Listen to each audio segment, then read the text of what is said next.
The thing about Vesper's landing, and really, this applies to most interstellar way station hubs floating at the edge of contested space, is that nothing ever goes smoothly. Not the docking procedures, not the cargo manifests, and definitely not the days when some diplomatic envoy decides to bring their family along for the ride. Before we begin, YouTube shows me that 93% of you haven't subscribed yet. Subscribing is free, it really supports our community, and I'd love for you to be part of it. Also, drop a comment and let me know where you're watching from.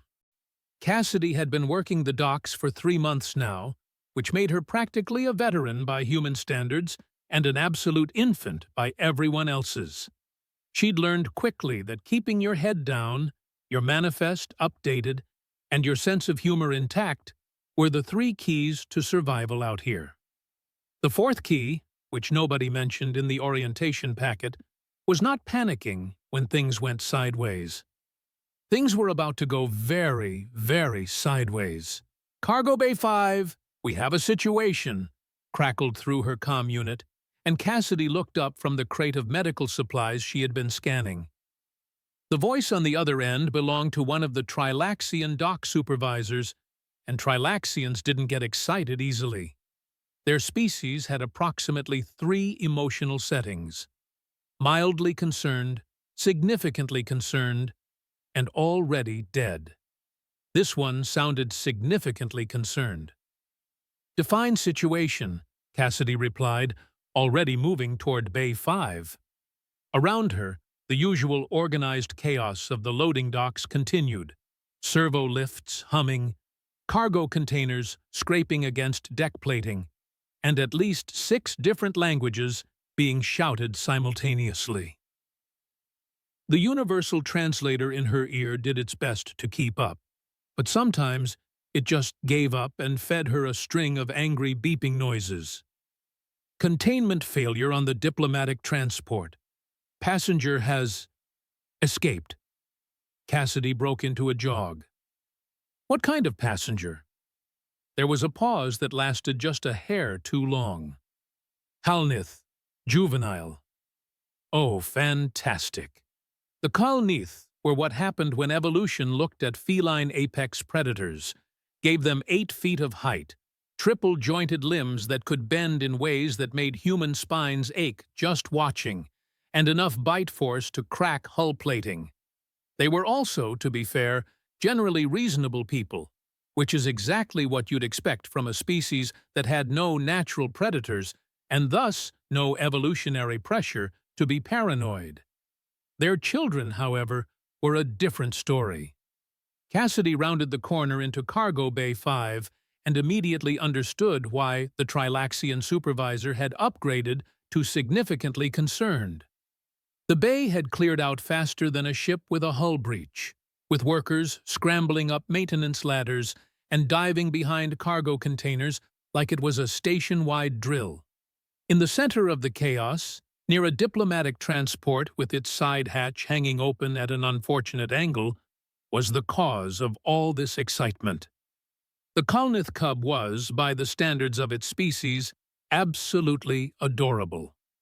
By the standards of literally everyone else in the galaxy, it was a snarling ball of fur, fangs and claws, roughly the size of a large wolf, with eyes that reflected the bay's overhead lights like twin amber search beams. It was hissing, a sound that started somewhere in the subsonic range and climbed until Cassidy's back teeth ached. And its shoulder blades were doing that thing that cat shoulder blades do when they're about to pounce. Station security had formed a perimeter at a respectful distance of about 20 feet, which told Cassidy everything she needed to know about how this was going. They had their shock sticks out, but weren't approaching, and the one in charge, a Venkari with the kind of facial expression that suggested he was reconsidering his career choices, was trying to reach someone on his comm unit. The cub's head swiveled, tracking movement, and Cassidy could practically see its little predator brain calculating trajectories. It was terrified, which made sense. Nothing liked being in a strange place with strange smells and loud noises. The fact that it was a creature specifically designed by millions of years of evolution to respond to fear with violence was just, well, unfortunate timing. "Nobody move," Cassidy said quietly, which was probably the most pointless instruction she'd ever given, considering everyone was already frozen like statues. The cub's ears flattened against its skull, its haunches bunched. And then it launched itself directly at Cassidy's legs. Now, here's where things get interesting. Because what happened next would be analyzed, dissected, and argued about in xenopsychology papers for the next 5 years. A Kalnith cub attacking wasn't unusual. They practiced hunting behaviors from the moment they could walk. What was unusual was what Cassidy did in response. She didn't scream. She didn't run. She didn't even flinch. Instead, she dropped into a crouch, opened her arms, and caught roughly 60 pounds of claws and teeth, mid-leap, with the kind of timing that would have made a baseball catcher jealous. The cub hit her with enough force to make her grunt, but Cassidy had grown up wrangling calves during branding season back on the ranch in Montana, and this wasn't all that different, except for the part where calves didn't have retractable claws. She absorbed the impact, let the momentum carry her around in a half-spin, and ended up with an armful of extremely confused predator. "Gotcha," Cassidy said, grinning like an idiot, and then, because apparently today was the day her brain decided to completely abandon all pretense of self-preservation, she spun around again, holding the cub like it was a particularly fluffy toddler. "Whoa, you've got some serious airtime there, buddy." The cub, which had been prepared for either a fight or a meal, made a sound that started as a growl and somehow transformed mid-note into something closer to a questioning chirrup. Its claws, which had been extended and ready for combat, slowly retracted. The hissing stopped. And then, this was the part that would later be described by witnesses as biologically improbable and potentially the dumbest thing ever recorded. The cub started purring. The sound was less like a house cat and more like a small combustion engine, a deep rumbling that Cassidy could feel vibrating through her chest, but it was unmistakably the sound of a content apex predator. "There we go," Cassidy said, scratching behind one of the cub's ears, which were still the size of her palm. "You're not so scary, are you? Just got a little spooked. Happens to the best of us." The silence in Cargo Bay 5 was so complete that Cassidy could hear the air recyclers humming in the walls. She looked up to find approximately 30 different species staring at her, with expressions that ranged from shock to horror to what might have been religious awakening. The Venakari security chief had his mouth hanging open, which was notable because Venakari didn't have particularly flexible jaw structures. One of the dock workers had apparently frozen in the middle of climbing a ladder and was still hanging there like a piece of forgotten laundry. Cassidy said, "Someone want to tell me where this little guy's parents are?" As if summoned by the question, the diplomatic transport's main hatch cycled open with a hiss of pressurized air, and 2 adult Kalnith emerged at a speed that suggested they'd been trying to override the door controls. The male was wearing what Cassidy had learned to recognize as formal diplomatic attire, a series of interwoven sashes that somehow managed to look both elegant and practical. The female was slightly smaller but moved with the kind of liquid grace that suggested she could remove someone's head before they finished blinking. They were also both radiating the kind of parental panic that transcended species boundaries. "Where is—" the male started, and then stopped dead as he spotted Cassidy standing in the middle of the bay, still holding their offspring like a slightly oversized house cat. The cub, hearing its father's voice, perked up and made a happy chirping sound, that was absolutely at odds with the fact that it could probably bite through Cassidy's arm if it felt like it. "Oh, thank the void," the female said, and her voice carried the kind of relief that only a parent who'd just had their kid escape on a space station could muster. She covered the distance between them in 3 long strides that shouldn't have been physically possible, and Cassidy found herself being loomed over by 8 feet of concerned predator. For just a second, some very old and very smart part of Cassidy's hindbrain, the part that had kept her ancestors alive on the African savanna, suggested that maybe, possibly, she should be concerned about this situation. She told that part of her brain to shut up and handed the cub over. "Your kid's got some impressive hops on him," Cassidy said, brushing some fur off her uniform. "Might want to tire him out a bit before putting him on transport. Ships, though, the whole strange place with loud noises thing seems to get him a little wound up." The female Kalneath took her offspring with the kind of careful reverence usually reserved for live explosives, and the cub immediately started trying to climb onto her head, chirping happily. The male was staring at Cassidy with an expression that the translator couldn't quite parse, but that Cassidy suspected was somewhere between confused and having an existential crisis. "You," he started, then paused, then tried again. "You caught him." "Well, yeah," Cassidy said, because what else was she supposed to say? Let him tackle me? That seemed rude. He was attacking. "He was scared," Cassidy corrected, watching the cub now happily perched on his mother's shoulders, looking extremely pleased with himself. "There's a difference. Scared animals just need to know they're safe. Usually works better than, shock sticks and yelling." The male Kalneath opened his mouth, closed it, and then looked at his mate with an expression that clearly said, "Are you seeing this too, or did the transport's life support malfunction and I'm hallucinating?" The female was studying Cassidy with the kind of intensity usually reserved for particularly interesting specimens. "You are human," she said, and it wasn't quite a question. "Last time I checked, yeah." "And you regularly interact with predator species on your home world?"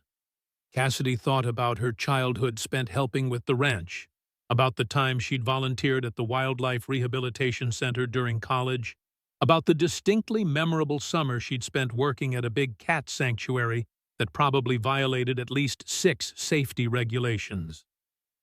"I mean," she said, "not exclusively predators. We've got a pretty good variety. But yeah, I guess you could say we're kind of used to it." The security chief finally found his voice. "Used to it," he repeated, and his translator was definitely working overtime on the incredulity. "You caught a Kalneath juvenile mid-attack like it was a recreational activity."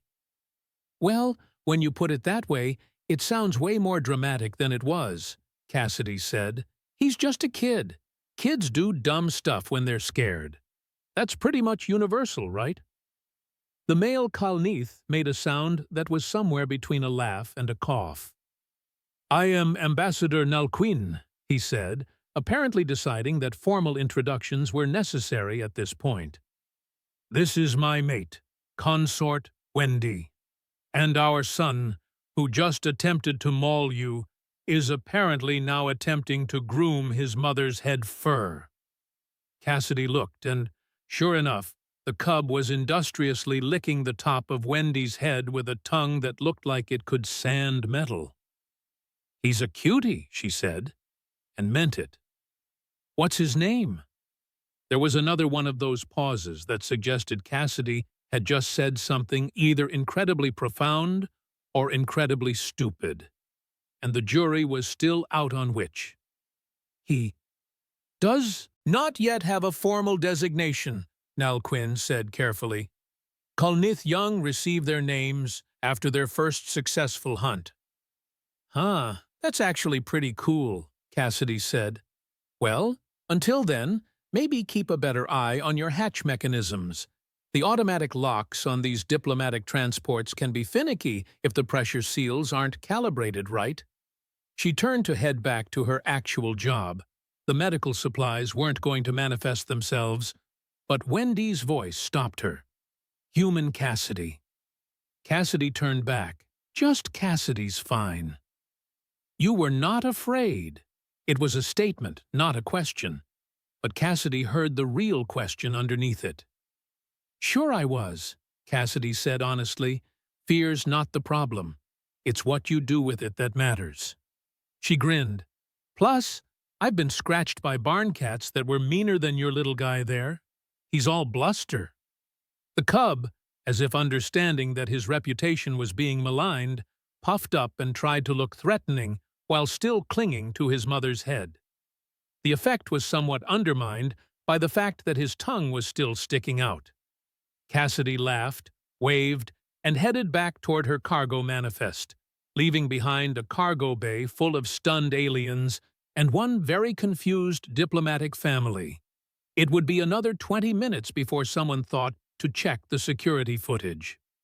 By the time the shift supervisor pulled up the recording and watched a human cargo specialist catch an apex predator juvenile mid-leap, spin around while laughing, and then hand it back to its parents like she was returning a borrowed wrench, the video had already been copied to 15 different personal files.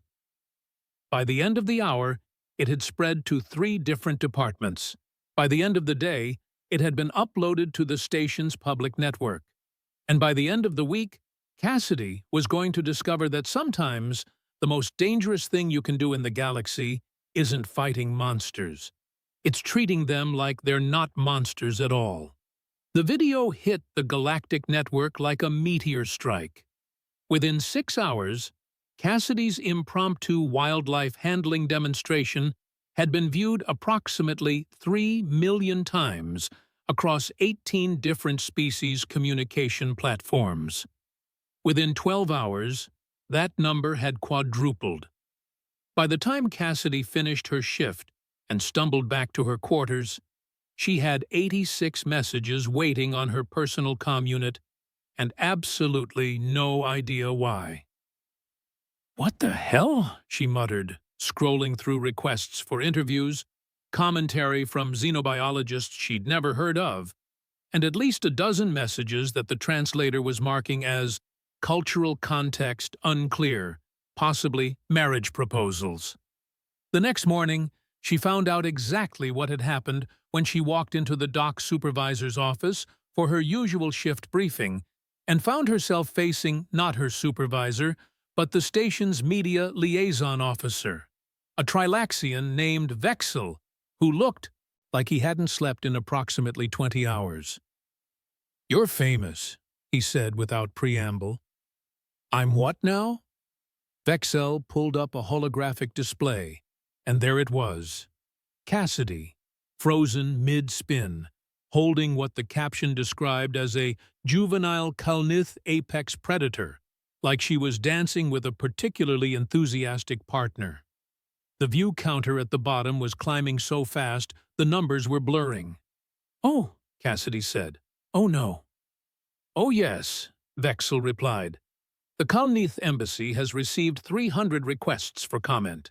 The Interspecies Biology Council wants to study you, and someone from the Morthene Collective called you," he checked his notes, "either insane or the most dangerous human in known space, which I'm told is actually a compliment in their culture." Cassidy sat down heavily in the nearest chair. "I just didn't want the kid to get hurt." "You caught an attacking predator mid-leap and laughed about it," Vexel said, and there was something in his voice that might have been awe or horror, possibly both. "Do you understand how that looks to species who spend their entire evolutionary history either hunting or being hunted?" Before Cassidy could answer, her comm unit chimed with an incoming priority message. The sender ID made Vexel's eyes widen. "Ambassador Nalquin." The message was brief. "Human Cassidy, my family would be honored if you would join us for a private dinner this evening. We have many questions about your species' relationship with predatory fauna. Please bring documentation of these pets you mentioned. Cassidy looked at Vexel. Vexel looked at Cassidy. Your shift supervisor says you're cleared for diplomatic duties today, he said quietly. Apparently, this is now considered vital to interspecies relations. I just work cargo, Cassidy protested weakly. You worked cargo, Vexel corrected.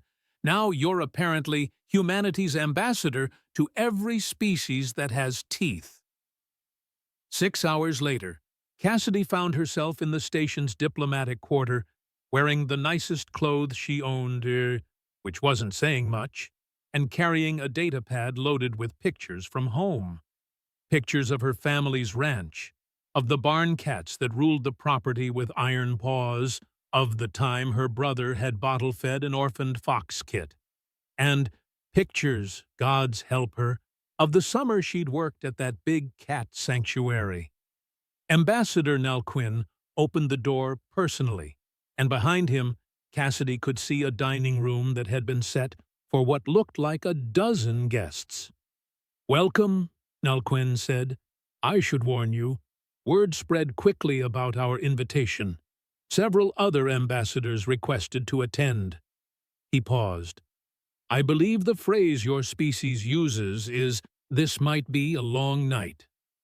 Cassidy took a deep breath, clutched her data pad, and stepped inside.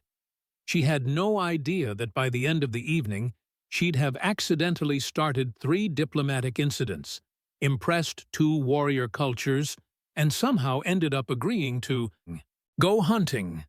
But that, as they say, was a problem for future Cassidy. The dining room was less a room and more a carefully orchestrated exercise in interspecies diplomacy, which is to say it looked like someone had tried to accommodate 6 different biological requirements simultaneously and mostly succeeded. The table itself was adjustable height. The chairs ranged from normal to what is even the anatomy here, and the lighting could apparently shift spectrum based on who was looking at it. Cassidy counted 9 aliens around the table, representing 6 different species, and every single one of them was staring at her like she was either a fascinating specimen or a statistical anomaly that had somehow achieved sentience. "Right," she said, settling into her chair. "So this is happening."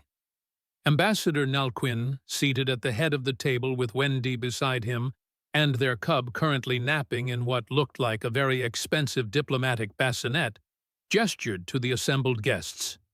"Allow me to make introductions. To your left is Councillor Thex Ali of the Lunbray Collective." The Lunbray was, and Cassidy was trying very hard not to stare, approximately 4 feet of chitin, compound eyes, and too many limbs. The translator rendered her voice as melodic and vaguely feminine. "A pleasure, human Cassidy. Your species' approach to threat assessment is novel." "Thanks," Cassidy said, "because what else do you say to that?" Beside her is Commander Velnok of the Bahrain Alliance. The Bahrain was tall, gray-skinned, with eyes that sat on the sides of his head in a way that screamed, "Pray, species ancestry." He nodded politely but didn't speak. "And to your right," Nalquin continued, "is Battlemaster Quun of the Morthine Collective." Cassidy turned and found herself looking at approximately 6.5 feet of reptilian muscle, scales that seemed to shift colors in the light, and eyes that evaluated her with the kind of intensity usually reserved for weapon systems analysis. The Morthine wore armor that looked ceremonial, but probably functioned just fine in actual combat. And when he smiled, Cassidy counted at least 3 rows of teeth. "Human," Quun said, and his voice was like gravel being crushed under tank treads. "I have watched your video encounter 83 times. I am undecided if you are brave or foolish." "Little of both, probably," Cassidy admitted. The dinner started with what Nalquin called light refreshments. which turned out to be a spread of foods that Cassidy's digestive system would hopefully tolerate. She'd learned early in her station tenure that edible to humans was a pretty broad category, but tastes good to humans was significantly narrower. So, Counselor Thexali said, mandibles clicking in what the translator suggested was curiosity. Is it true that humans keep predatory species in their domiciles? Voluntarily? Cassidy pulled out her datapad. Oh yeah, super common. Here, let me show you. She pulled up a picture of her family's ranch, specifically the barn where approximately 15 cats of various sizes and temperaments ruled like furry little tyrants. These are barn cats. We keep them around because they hunt rodents. They're technically predators, but we've been living with them for thousands of years. The Lunbray leaned closer, compound eyes somehow conveying fascination. And they do not attack you? I mean, sometimes they scratch if you pet them wrong, but mostly they just want food and warm places to sleep. Cassidy swiped to another picture. This is my brother bottle-feeding a fox kit we found after its mother got hit by a vehicle. We raised it until it was old enough to release back into the wild. Commander Velnok made a sound that the translator rendered as concerned whistling.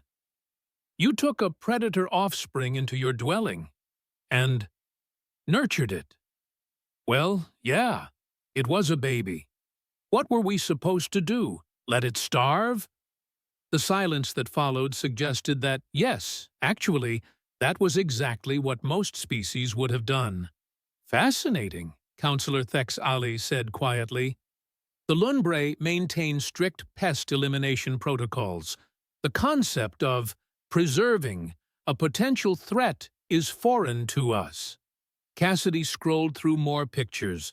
Dogs playing fetch. A cat sleeping on a keyboard. Someone's pet parrot. Each image seemed to deepen the alien's confusion. But it was the next series of photos that really caused problems. This is from the summer I worked at a big cat sanctuary, Cassidy said, pulling up an image of herself, considerably younger, considerably more sunburned, standing next to a fully grown tiger. We rehabilitated injured or rescued animals.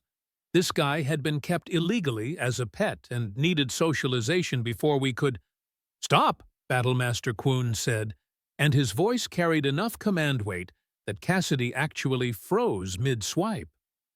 That creature, how much does it weigh? Benny was about 500 pounds. Pretty average for a male Bengal tiger. And you are touching it. I mean, yeah, we had to do health checks, enrichment activities. It could kill you. Well, sure, if he wanted to, Cassidy agreed, but he didn't want to. We had an understanding. I brought him food and scratched behind his ears, and he didn't eat me. Pretty good deal for everyone involved. Battlemaster Quun stood up so abruptly that his chair scraped against the floor with a sound like a blade being sharpened. You are telling me that humans regularly interact with predators capable of killing them for recreational purposes? I mean, I wouldn't say regularly. The video shows you catching a Kalanith juvenile while laughing. He was scared. My species has a saying, Quun interrupted, and his voice had dropped to something that made the translator add warning indicators. The measure of a warrior is not found in victory over the weak, but in understanding when to draw one's blade. He fixed Cassidy with a stare that could have melted hull plating. You show images of yourself with apex predators. You treat threat as invitation. You laugh in the face of death. I really don't think it's that dramatic. I challenge you to a hunt. The room went silent except for the ambient hum of the station's life support systems. Ambassador Nelquin cleared his throat. Battlemaster Quun, perhaps this is not the appropriate venue. The human claims her species understands predators, Kwon said, not breaking eye contact with Cassidy. Let her prove this understanding in the traditional way of my people. A hunt on the proving grounds. Prey of my choosing. He smiled, showing all those teeth. If she survives with honor, I will acknowledge human capability. If she fails, well, at least she will have an interesting death. Cassidy looked around the table. Ambassador Nalquin looked somewhere between apologetic and fascinated. Wendy was watching with the intensity of someone taking mental notes. Commander Velnok had his head in his hands.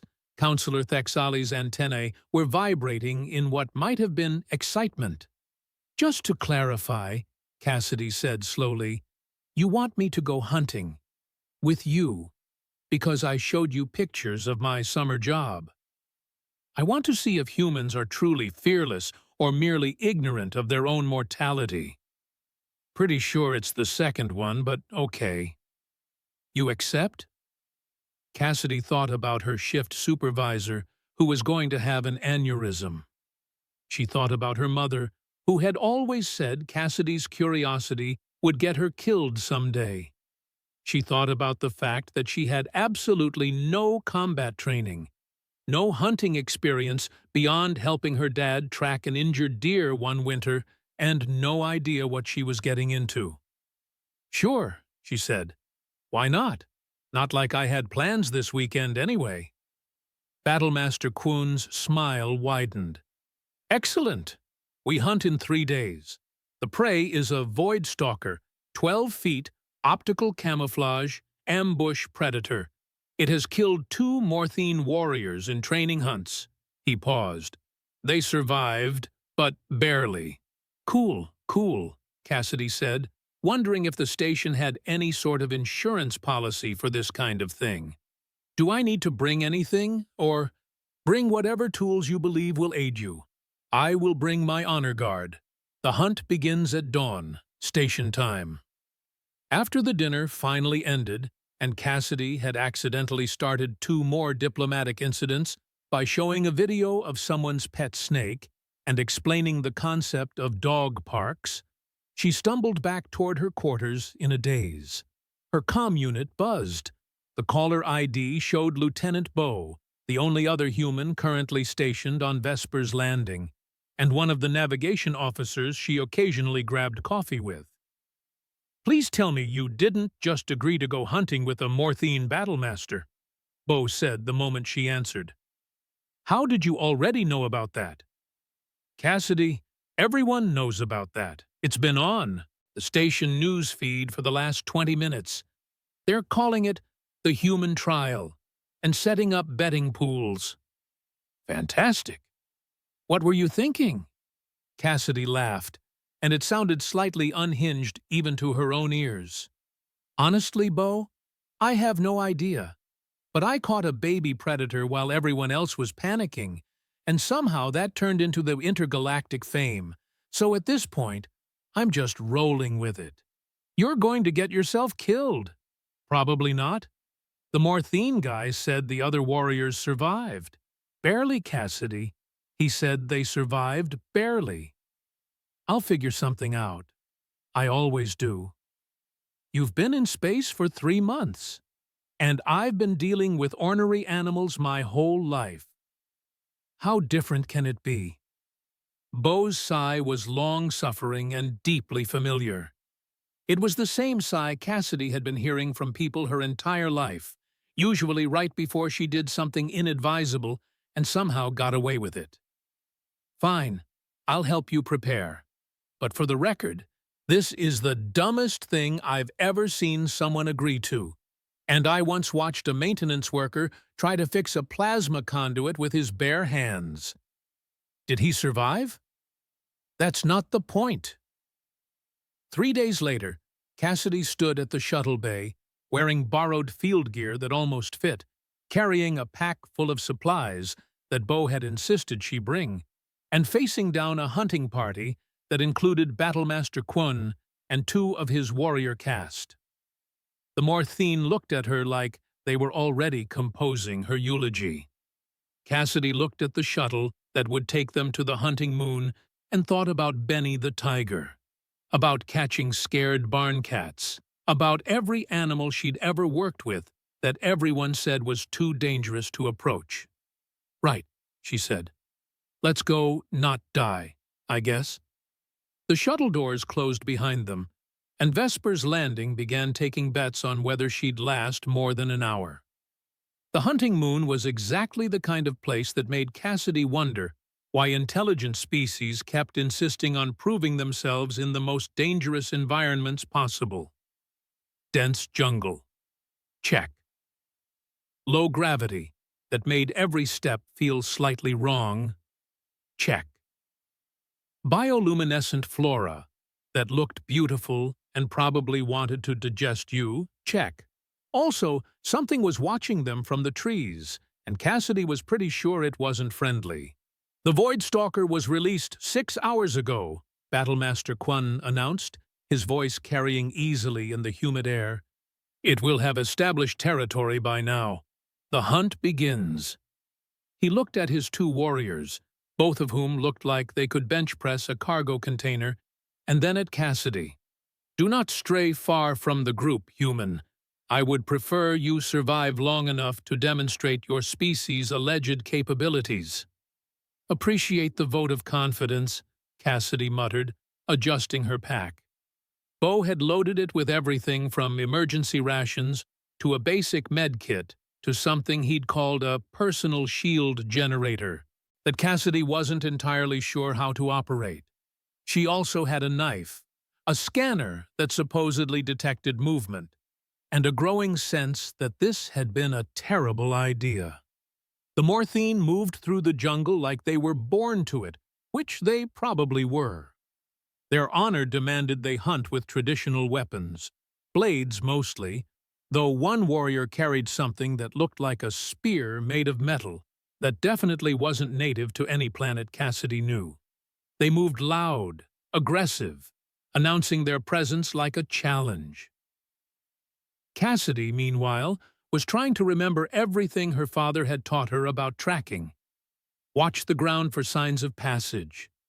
Listen for birds going quiet. Assuming this moon had birds, which it didn't, but the principle remained. Look for disturbances in the environment. Also, try not to trip over glowing roots, which she'd already done twice. "The stalker hunts by ambush," Quinn called back. "It will observe before striking, wait for weakness, then—" The attack came from above and to the left, so fast that Cassidy's brain barely processed it. One moment, the first Morthine warrior was walking point. The next, something that bent light around itself dropped from the canopy. 12 feet of muscle and claws and teeth that made the Kulnith cub look like a house pet. The warrior got his spear up in time to avoid being disemboweled, but the force of the impact sent him sprawling backward, armor scraping against stone. The Void Stalker was already gone, vanishing back into the undergrowth before anyone could react. "First blood to the prey," Quinn said calmly, helping his warrior up. The younger Morthine had 3 gouges across his chest plate, deep enough that Cassidy could see the underlayer. "It tests us. This is expected." "Expected?" Cassidy said. "That thing moves like physics is just a suggestion." "Yes," Quinn agreed. "This is why it is worthy prey." They continued deeper into the jungle, and Cassidy started noticing things. Scratch marks on trees at exactly the same height, about 10 feet up.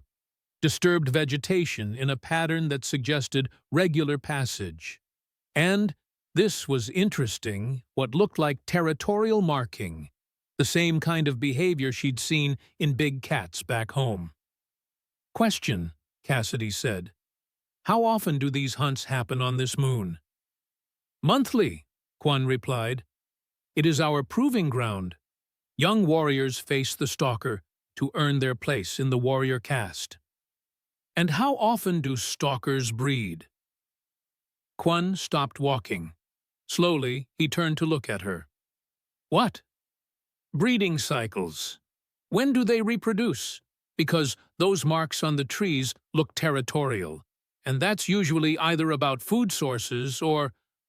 The second attack came fast, but this time Cassidy was watching for it. The stalker dropped from a different angle, targeting the second warrior, and Cassidy saw what she'd missed before. The shimmer of light bending, the slight distortion that marked where the creature actually was, versus where it appeared to be. The warrior went down hard, the stalker's claws raking across his shoulder guard. Quan was moving before Cassidy could blink, his blade singing through the air. But the stalker was already disengaging, melting back into the jungle. "Second strike," Quan said, and for the first time, Cassidy heard something in his voice that might have been frustration. "It picks us apart, one at a time." "Because you're loud," Cassidy said. "You're announcing your presence like a challenge, and it's treating you like territorial invaders. It's not hunting you for food. It's defending something." Quan's eyes narrowed. "You believe the stalker is protecting territory." "I think it's protecting a nest." The silence that followed was broken only by the ambient sounds of the jungle and the heavy breathing of the injured warriors. "The preserve monitoring should have detected breeding activity," Quan said slowly. "Should have? Yeah. But you said these hunts happen monthly. When was the last full survey of the stalker population?" Quan's expression suggested he was having the kind of realization that made warrior cultures reconsider their traditions.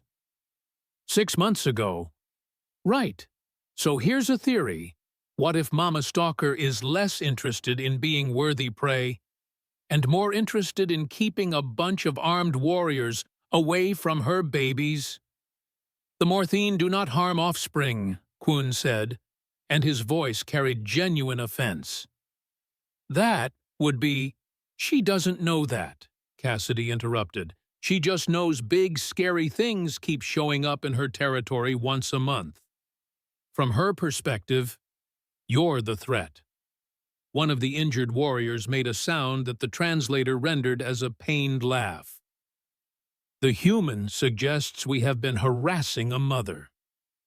"The human suggests you've been picking a fight with someone who's got a really good reason to fight back," Cassidy corrected.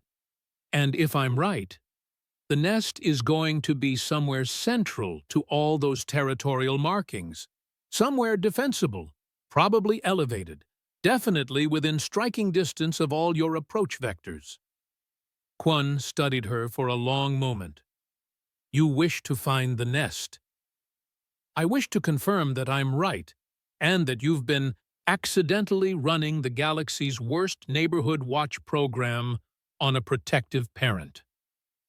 "And if you are correct, the hunt?"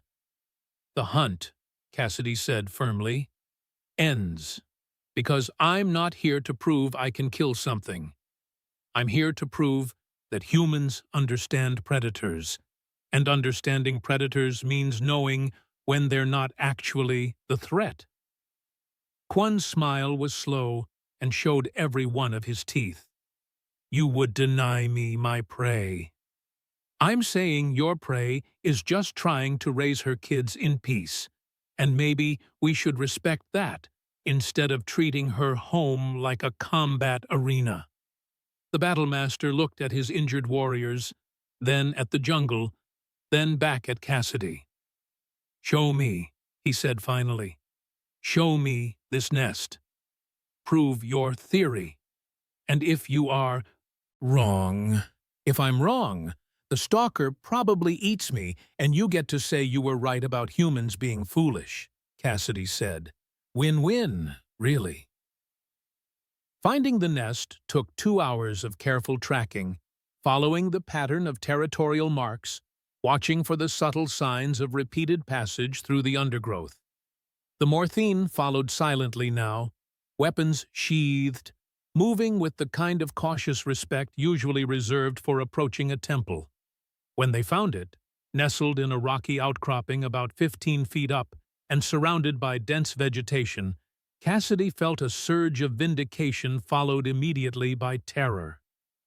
Because there, in the entrance to the den, was the Void Stalker, and behind her, visible in the shadows, were three small shapes that could only be cubs.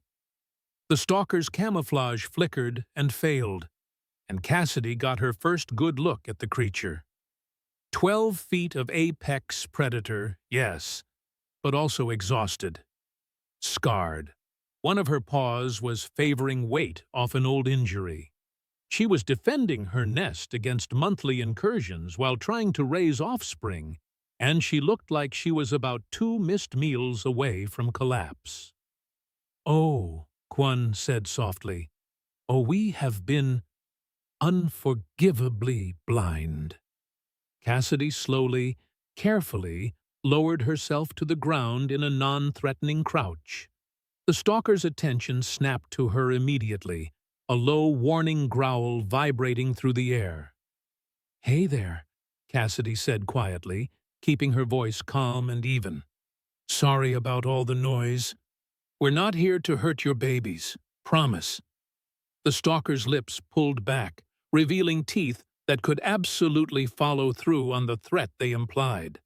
Behind Cassidy, one of the Morthene warriors whispered, "She cannot understand you." "Understanding isn't just about words," Cassidy replied, not taking her eyes off the stalker.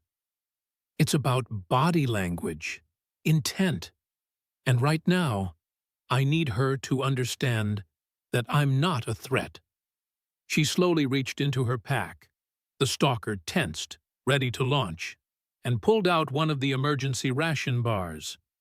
Not ideal food for an alien predator, but the scanner read it as mostly protein, and protein was usually a safe bet. Cassidy tossed it gently to the side, nowhere near the nest, giving the stalker an option that didn't involve combat. "Peace offering. We'll leave you alone. You've got my word on that." For a long moment, nothing happened. The stalker's eyes, multiple pairs of them, Cassidy now realized, tracked between Cassidy, the ration bar, and her cubs. Calculating? Assessing. Then, slowly, the stalker's posture shifted from ready to kill to merely ready to kill if necessary. Not relaxed, not trusting, but no longer treating them as immediate threats. One of the cubs poked its head out of the den, making a sound that was somewhere between a chirp and a growl. The stalker immediately pushed it back with one massive paw, but not before Cassidy got a good look. Definitely babies. Probably about 3 months old if she was reading the development correctly. "We're going now," Cassidy said, slowly standing up. "You've got a good spot here. Nice and defensive. But maybe—" She pulled out her comm unit and flagged a message to Station Wildlife Management. "Maybe someone should make sure you're not being bothered by monthly hunting parties anymore." She backed away slowly, the Morthene following her lead. The stalker watched them retreat, never leaving her position at the den entrance. When they were finally far enough away that Cassidy's heart rate started returning to normal, Kwon spoke. "You did not kill the prey." "Nope. You did not even attempt to demonstrate dominance." "Also nope. You simply made peace with it." "I wouldn't call it peace exactly," Cassidy said. "More like a mutual understanding that neither of us wanted this fight.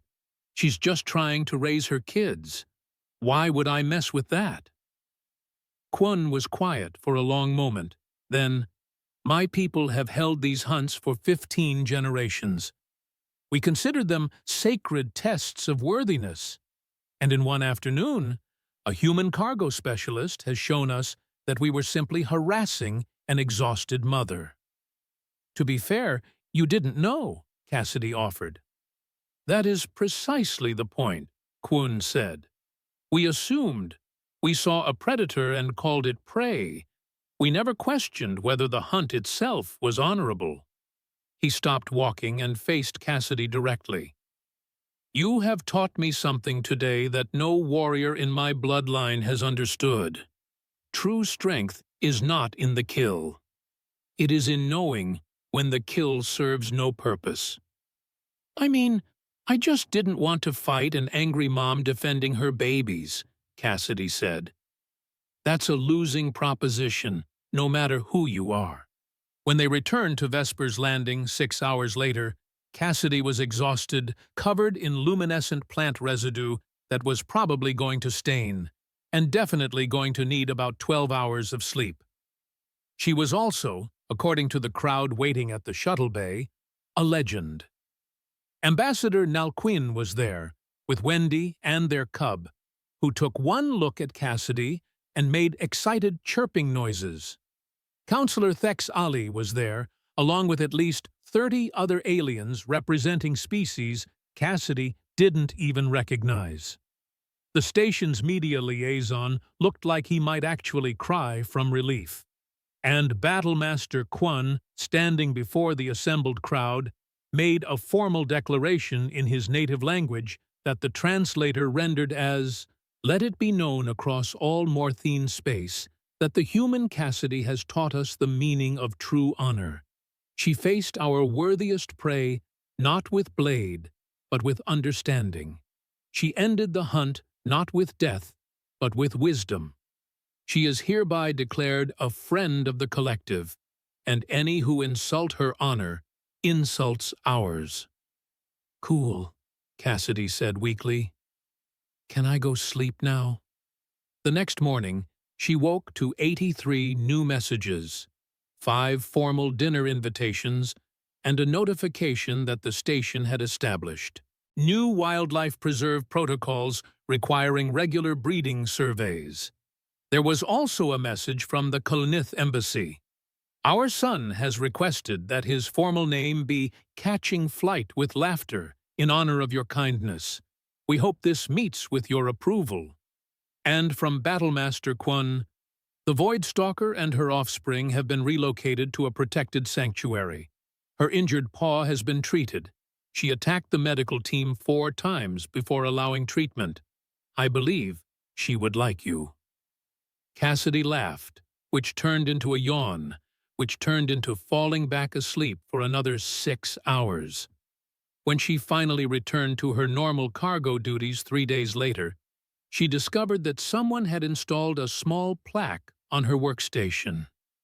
It read, "Cassidy, too stubborn to run, too curious to stay away, too kind to let fear win." Below it, in smaller text, "The galaxy wasn't ready, but then again, humanity never waits for invitations." She kept it.